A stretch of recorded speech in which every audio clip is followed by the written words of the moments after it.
Bueno, ahora vamos a la segunda parte de esta última clase del año 2020, en la cual vamos a tratar dos temas.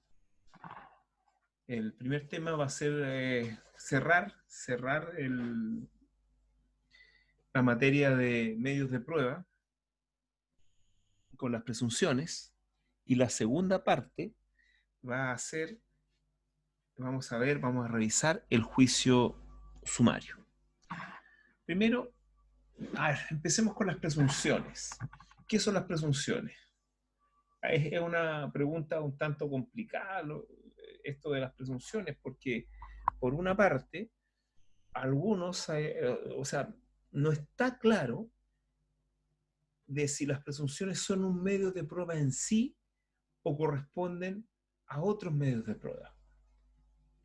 Me explico.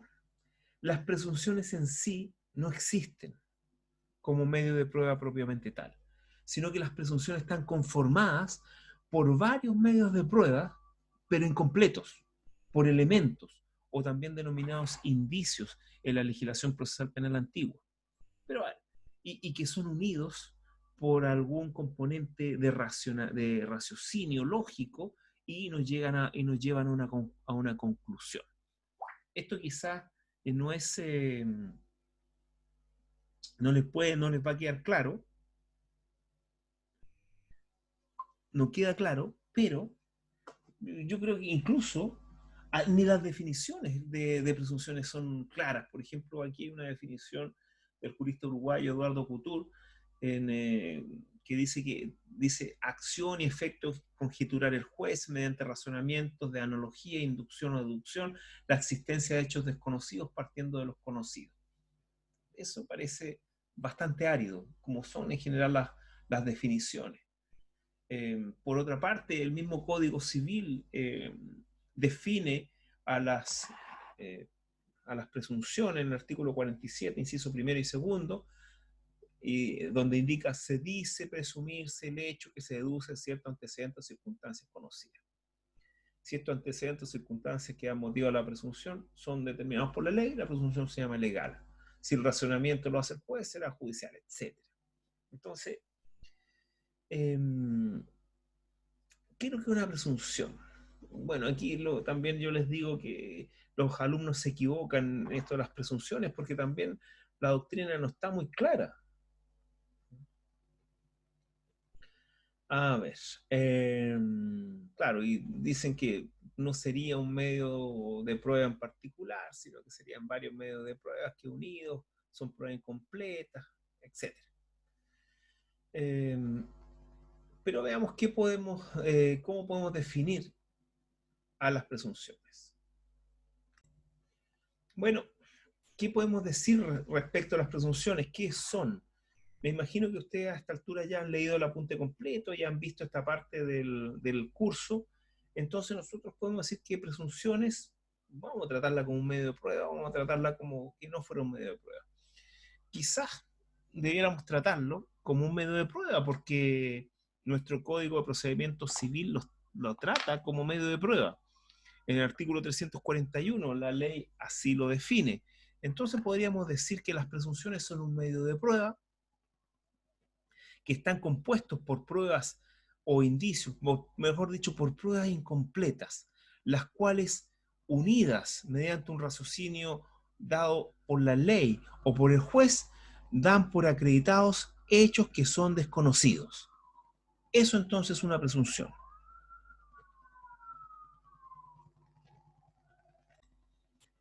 Vamos entonces a la clasificación de presunciones. Miren, la clasificación más importante son las que dividen a las presunciones en presunciones legales y judiciales. Las legales, bueno, son aquellos hechos conocidos, establecidos en la ley, y que la propia ley eh, la une de forma racional y da como resultado la acreditación de hechos desconocidos.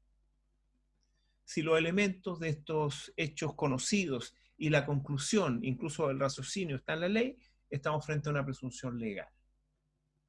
Entonces los elementos de la presunción legal estarían dados por Primero, hechos conocidos, que obviamente cuando hablamos de hechos conocidos estamos hablando de hechos probados, acreditados en el proceso.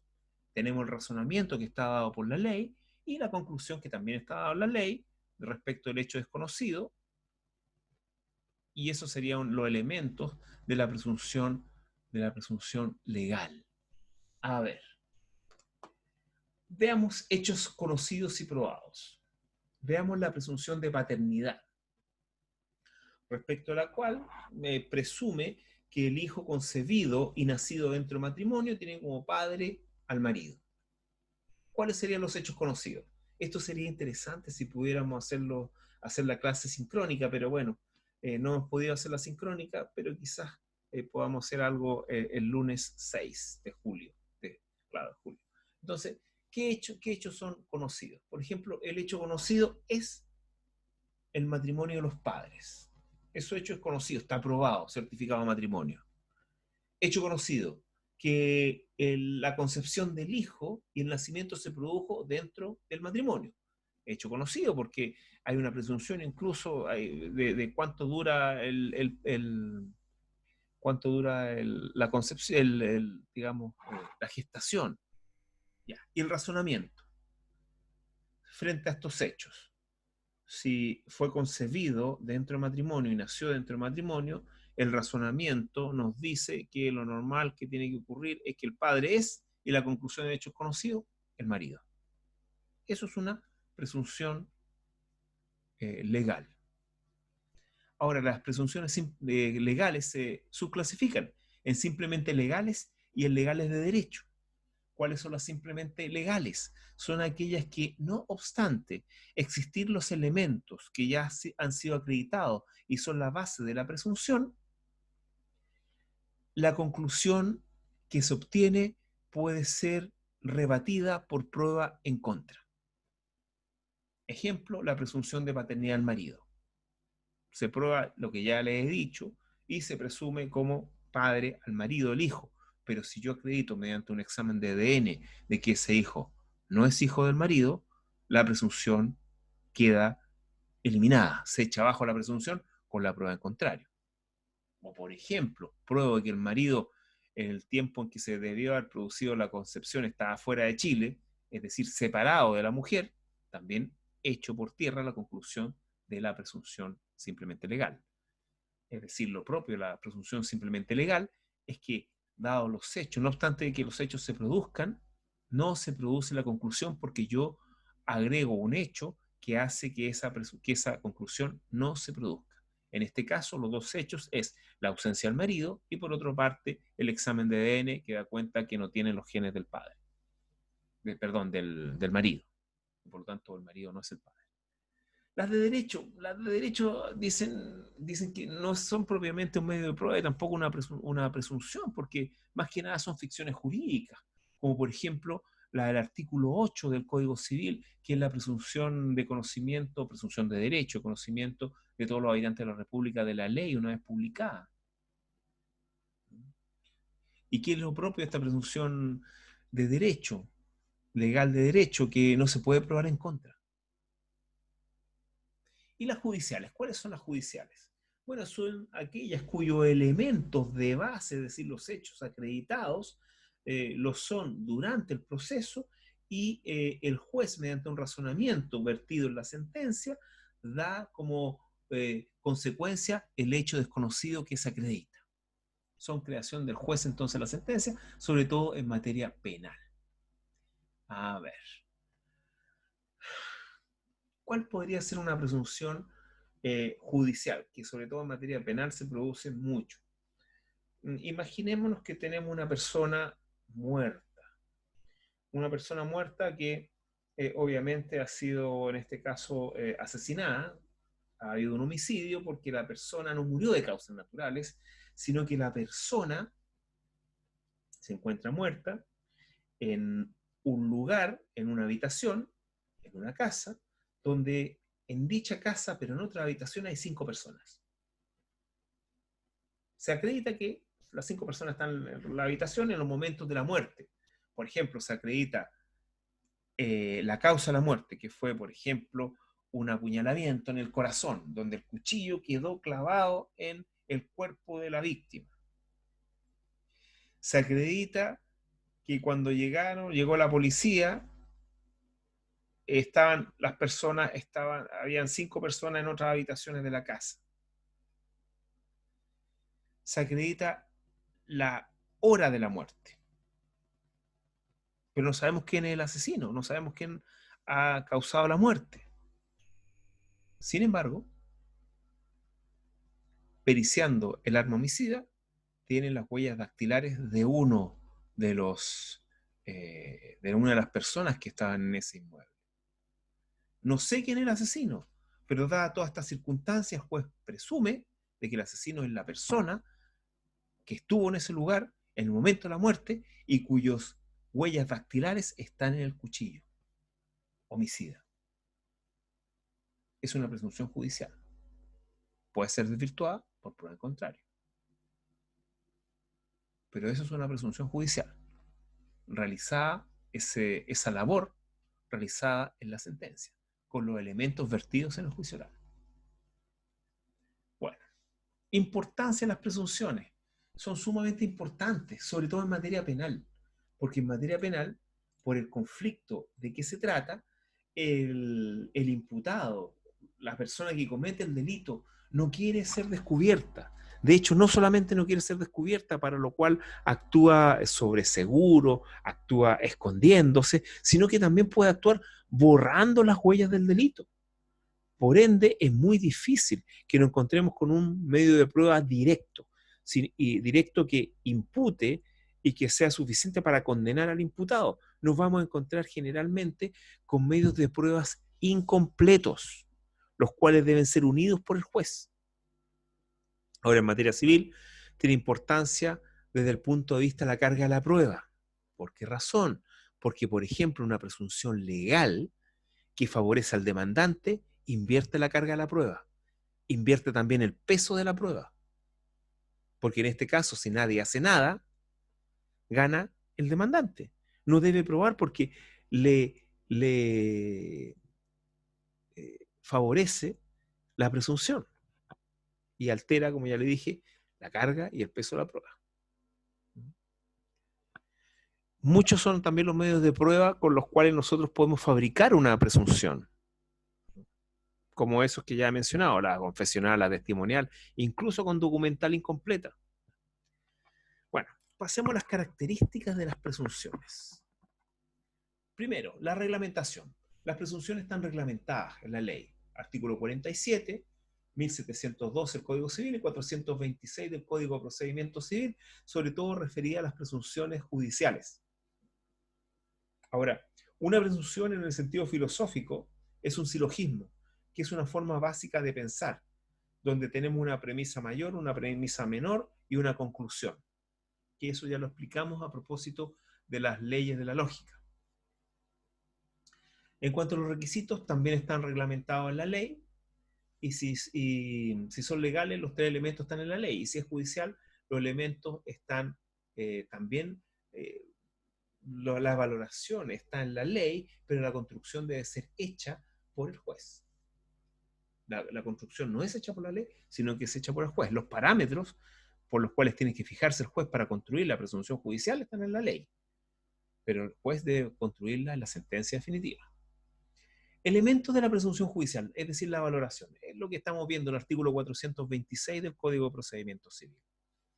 Estos elementos son los elementos que son necesarios para acreditar un hecho mediante una presunción. Primero, una presunción judicial debe ser grave. Ya habíamos hablado respecto de la confesional que una presunción grave es aquella confesión que se rinde en otro juicio, pero entre las mismas partes del juicio en donde va a surtir su efecto. Bueno, y que sean graves significa que de los antecedentes en que se funda la presunción, los hechos conocidos, se da una fuerte probabilidad de verdad.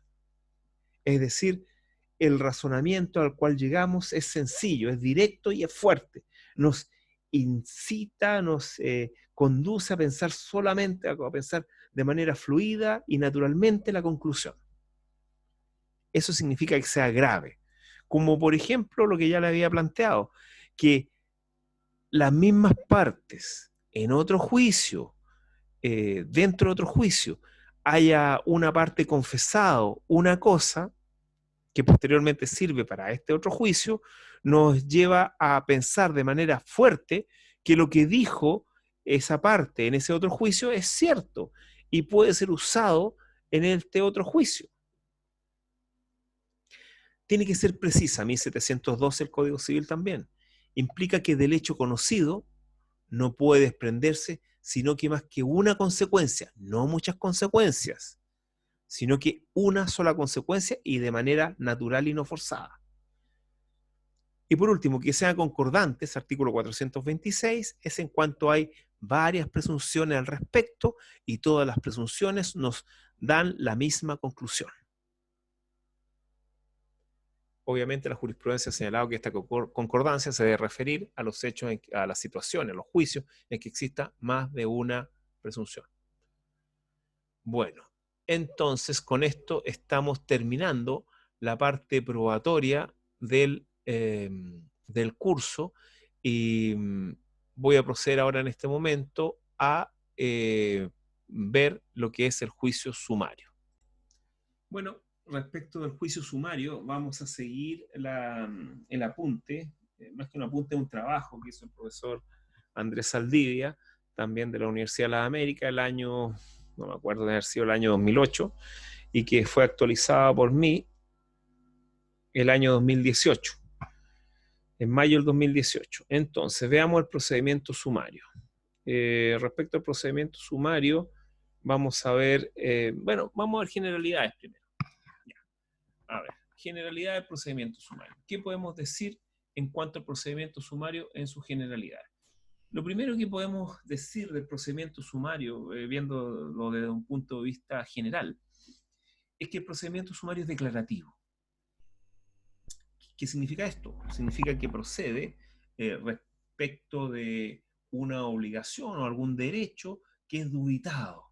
Desde esa perspectiva, es un juicio que se opone a los juicios ejecutivos, cuyo objetivo es obtener el cumplimiento de una obligación que consta en un título ejecutivo. Por otra parte, el juicio sumario es un juicio que, si bien, como ya les dije, era ordinario y declarativo, es decir, desde el punto de vista ordinario, es que se aplica a todos los conflictos, sin importar su naturaleza, pero que necesitan una tramitación rápida para ser eficaz. Porque la denominación de sumaria implica que significa o es o debe ser un juicio que debe ser rápido, porque aquí se produce siempre un problema de eficacia y rapidez en la tramitación de los juicios. ¿En qué sentido? En el sentido de que la justicia, para que sea eficaz, debe ser rápida. Si la justicia se demora, deja de ser eficaz e incluso deja de ser justicia con el tiempo. También, por otro lado, el juicio sumario es un juicio que también es especial. Si revisamos las normas del juicio sumario, empezando con el artículo 680, que es uno de los artículos más importantes del juicio sumario, nos vamos a dar cuenta que tiene dos incisos, o que tiene un inciso y que tiene, por otro lado, numerales. Del punto de vista de los numerales son situaciones en que el juicio sumario tiene la característica de ser especial. ¿Qué significa que sea especial? Que solamente puede ser usado el procedimiento sumario para la tramitación de esos juicios. Por eso es especial. Y siendo el procedimiento sumario a veces ordinario, implica que ese juicio puede ser seguido mediante, o sea, ese conflicto se puede tramitar mediante el juicio sumario, siempre y cuando guarde esta característica general de ser un conflicto que necesita una tramitación rápida para ser eficaz. Y en ese sentido, si es que en algún momento, durante la secuela del juicio, nos damos cuenta de que es necesario cambiarlo a un juicio declarativo para tratar de tener el demandado más, incluso hasta el demandante, más posibilidades de allegar pruebas, etcétera, se puede pedir la sustitución del procedimiento.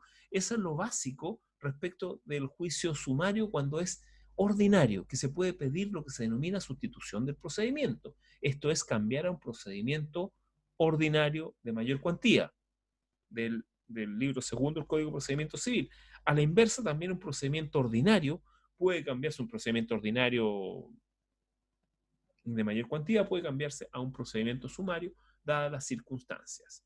Ahora, en cuanto, aquí está la regla de aplicación del juicio sumario, en cuanto a los casos especiales, ustedes leen los casos especiales, creo que está bien glosado y bien interpretado los casos especiales, hay un buen trabajo de hermenéutica acá, así que nos vamos a saltar todo esto y vamos a ir a las etapas del juicio sumario. A ver, a ver.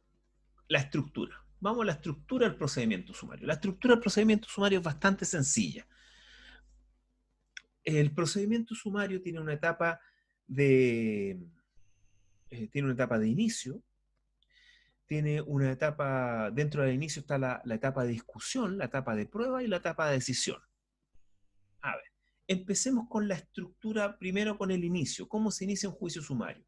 Un juicio sumario se puede iniciar igual que un juicio ordinario, por lo demás, porque muchas veces es un juicio ordinario. Es decir, se puede iniciar por una medida precautoria, prejudicial o probatoria. Eh, También puede ser iniciado por demanda. Ahora, aquí los característicos de la demanda en el juicio sumario realmente tienen los mismos requisitos que una demanda en juicio ordinario. Pero vamos a la etapa de discusión. Presentada la demanda, aquí viene la primera diferencia grande con el juicio ordinario.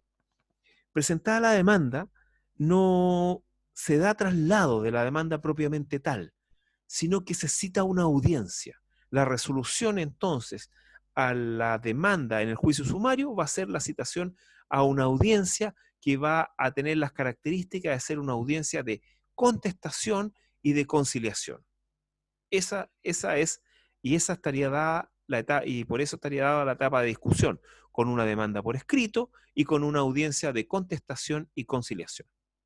Ahora bien, la resolución, la primera resolución en el juicio sumario, va a ser, no, como ya le dije, no va a ser traslado, sino que va a ser vengan las partes a una audiencia de conciliación y contestación dentro del quinto día, o sea, mejor dicho, al quinto día hábil de notificada a la última de las partes. En este caso, el demandante es notificado por el Estado Diario de esta resolución y el demandado debe ser notificado personalmente por el 44 o por avisos.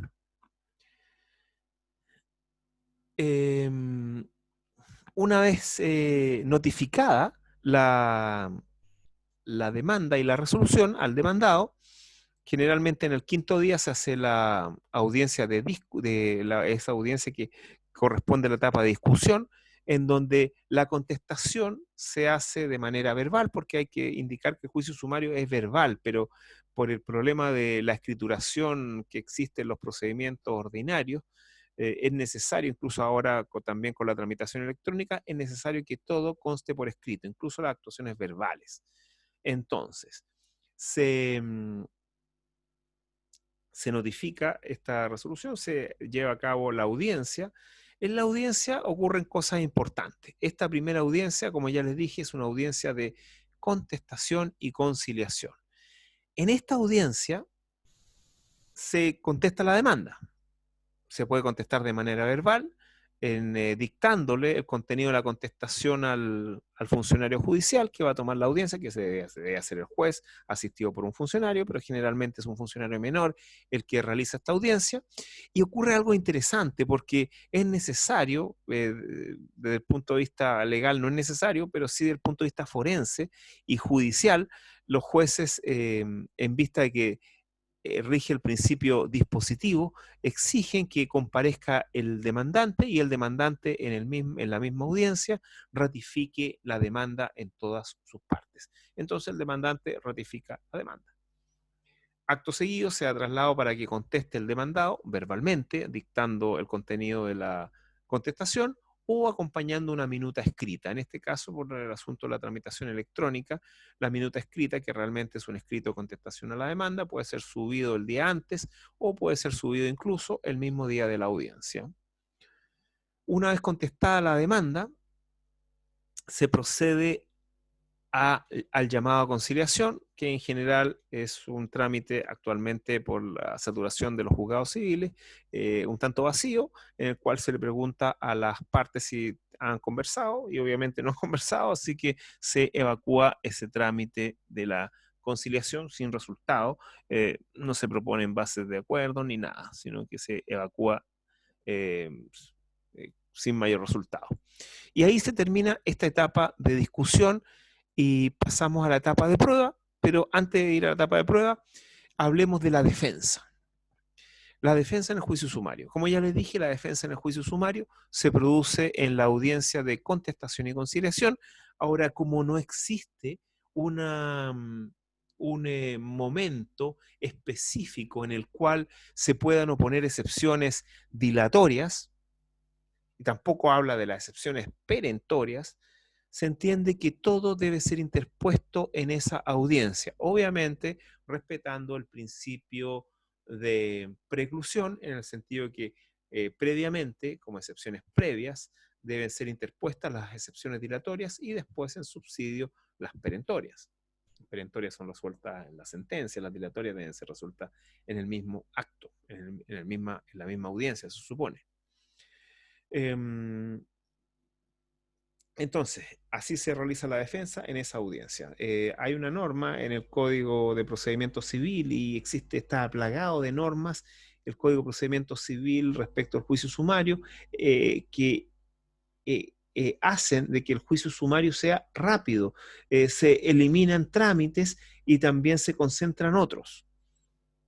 Y en ese aspecto hay varias cosas importantes, como por ejemplo que, bueno, pasemos a la segunda etapa, que es la etapa probatoria. La etapa probatoria se rinde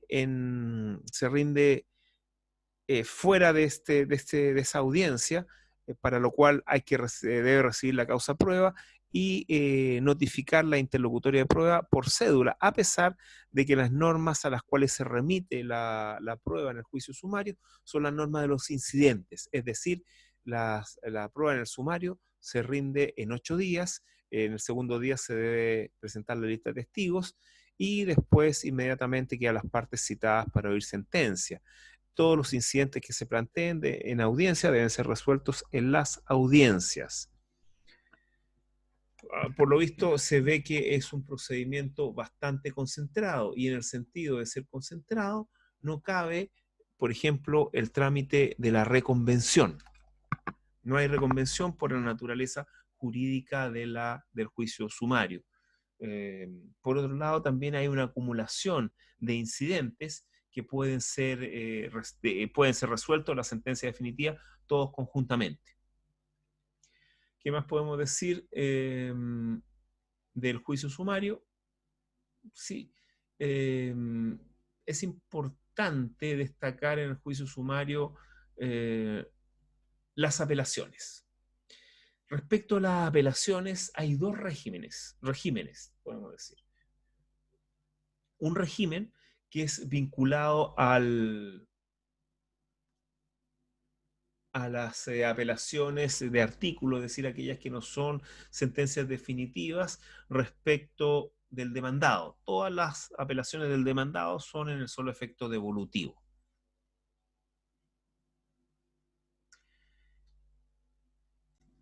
Y hay un aspecto importante a destacar respecto de la apelación, aparte de lo visto, que se encuentra en el artículo 691 del Código de Procedimiento Civil, es que todas las apelaciones que se promuevan, que se presenten en el juicio sumario, son